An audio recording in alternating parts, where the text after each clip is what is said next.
Hola, yo soy Fernanda. Y yo, Camila, Hoy te vamos a explicar qué es la poesía. de forma fácil, práctica y sencilla. Pero antes, ¿tienes una idea de qué es la poesía o sabes qué es? Sin duda alguna es algo muy difícil de definir. Si no lo sabes, no te preocupes, para eso estamos el día de hoy nosotras, para poder explicártelo. Y te aseguro que te vas a ir con un gran aprendizaje después de terminar el video. ¡Vamos! La poesía es un género literario que se caracteriza por ser la más depurada manifestación, por medio de la palabra, sentimientos, emociones y reflexiones, que puede expresar el ser humano en torno a la belleza, el amor, la vida o la muerte. La poesía se trata de la manifestación de la belleza o del sentimiento estético a través de la palabra, ya sea en verso o prosa. Más adelante veremos el tema del verso. La palabra poesía proviene del término latino poesis, que a su vez deriva de un concepto griego. Los registros indican que este tipo de obras literarias nacieron en Grecia en el siglo VII a.C. Existen pruebas que indican que estas obras también aparecieron en algunos jeroglíficos egipcios que datan de 25 siglos antes de Cristo. Según los historiadores, se trataba de cantos religiosos y de labores. La poesía se compone de discursos que no usan el lenguaje cotidiano. Va a un lenguaje más complejo, dándole a las palabras un significado más, para así crear una construcción de una imagen visual que, además de permitirnos crear una idea, también nos permite crear un cúmulo de significados o bien generar toda una serie de emociones. El lenguaje en la poesía requiere del sentido figurado. Esto se debe a que no nos alcanzan las palabras para poder decir o describir todo lo que sentimos. Como elementos internos de la poesía encontramos el verso. El verso son cada una de las líneas o renglones que componen un poema. El poema está compuesto por 12 versos. Los poemas se componen de estrofas y las estrofas de versos. Los versos se pueden dividir en arte mayor y arte menor. Los versos de 9 sílabas en adelante los conocemos como arte mayor y los versos de 8 sílabas abajo son arte menor. Y ojo, presta muchísima atención. Ahí te van los 4 tipos de versos. Clásico, que es el más común y el más usado, tiene una métrica a medida y una rima. ¿Pero qué quiere decir métrica a medida? Bueno, es decir, que lleva a una medición del número de sílabas y acentos que componen al verso. El verso blanco tiene una métrica pero no tiene rima. Libre no tiene una métrica ni rima.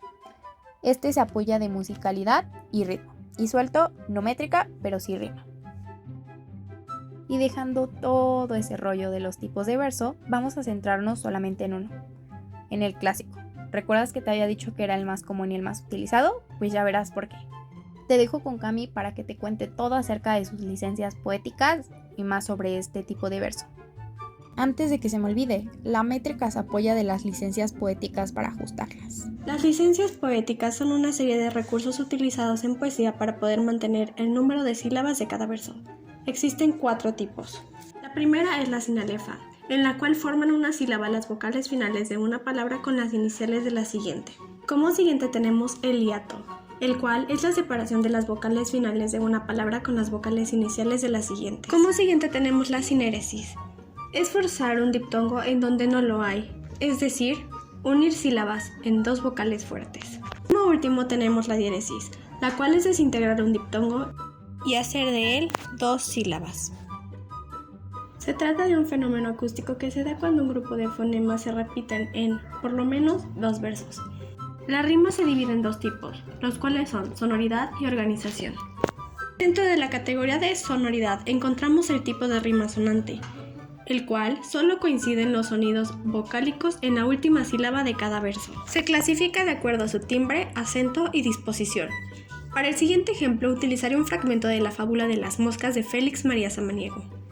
A un panal de rica miel, 2000 moscas acudieron, que por golosas murieron, presas de patas en él. Como también tenemos el tipo de rima consonante, en el cual coinciden los sonidos de la última sílaba de cada verso, tanto vocales como consonantes, lo cual lo hace más fácil de identificar. Dentro de la clasificación de organización encontramos 6 divisiones. La primera es la pareada, la cual es la construcción de rima en pares. La segunda es la alternada. La rima alternada, o también llamada rima cruzada, se produce cuando los versos pares tienen una rima y los impares otra. La tercera es la abrazada, la cual consiste en hacer coincidir la rima del primer y cuarto verso y el segundo con el tercer verso. La cuarta es la monorrima, la cual se emplea para indicar que los versos de una estrofa o poema riman todos entre sí. La quinta es la encadenada. Es el momento en el cual la rima se entrelaza en toda la extensión de las estrofas. Y a todo esto, ¿qué tiene que ver la rima con la poesía? Gracias a la rima, la expresión poética contiene más ritmo y mejora en el lenguaje, tanto expresivo como comprensivo. Ya por último, veremos... El uso del acento va de acuerdo al tipo de palabras que son. Las esdrújulas y las agudas deben seguir esta regla siempre y cuando la palabra esté al final del verso. En las esdrújulas se le resta una sílaba y en el caso de las agudas se le suma una sílaba. En las palabras graves se queda exactamente igual. Las vocales abiertas, también llamadas vocales fuertes, son A, E, O. Se les llama fuertes porque su pronunciación requiere de mayor abertura de la boca. Las vocales cerradas, también llamadas vocales débiles, son I, U. Se les llama débiles porque su pronunciación casi no requiere la abertura de la boca. Esperemos te haya quedado claro todo sobre la poesía. Cualquier duda, déjanosla en los comentarios. Gracias por ver el video.